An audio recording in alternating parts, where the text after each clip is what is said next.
কমিশনের নির্দেশকে বুড়ো আঙুল, অসুস্থ বৃদ্ধা মহিলার বাড়ি যেতে নারাজ বিএলও।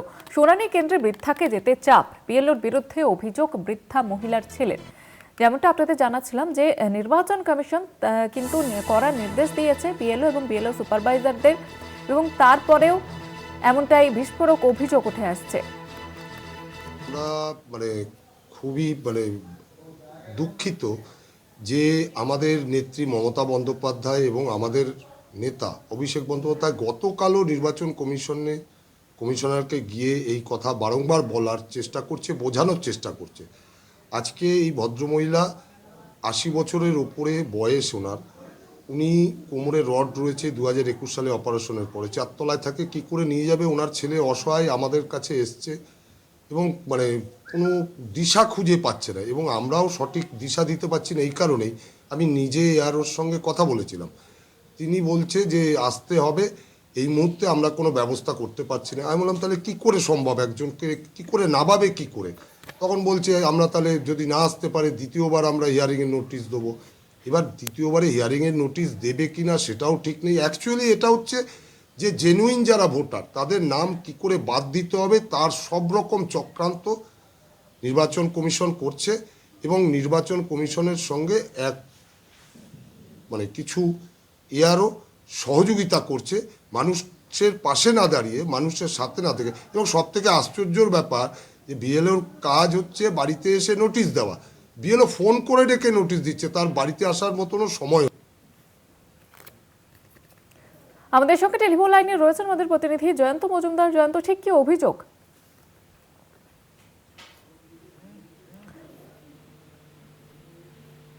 জয়ন্ত, শোনা যাচ্ছে, ঠিক কি অভিযোগ?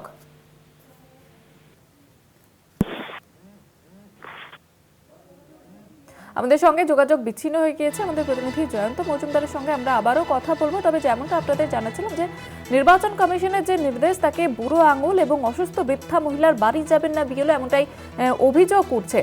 আমরা কথা বলে নেব। টেলিফোন লাইনে রয়েছেন প্রতিনিধি জয়ন্ত মজুমদার। জয়ন্ত, ঠিক কি অভিযোগ?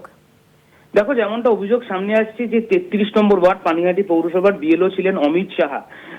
তিনি কিন্তু শুনানির জন্য অসুস্থ বৃদ্ধা মহিলা তাকে কিন্তু ডেকে পাঠিয়েছিলেন, এবং যে কারণে অসুস্থ বৃদ্ধা মহিলার পরিবারের তরফ থেকে তার ছেলে সব্যসাচী মিত্র, তিনি যেমনটা অভিযোগ করছেন তার মায়ের কিন্তু অস্ত্রোপচার হয়েছে, এবং সে তার যে আবাসনে তিনি রয়েছেন সেই আবাসনে কোনো লিফট নেই। বলতো অসুস্থ বৃদ্ধা মাকে নিয়ে শুনানি যেখানে প্রক্রিয়াকরণ হচ্ছে, যে নির্দিষ্ট জায়গায়, সেই নির্দিষ্ট জায়গায় বা নির্দিষ্ট ক্ষেত্রে পৌঁছানো সম্ভব নয়। তাহলে বাড়তি উপায় কি রয়েছে? নির্বাচন কমিশনের নির্দেশ রয়েছে যে বিএলওকে সেখানে এসে পুরো বিষয়টা কিন্তু দেখতে হবে।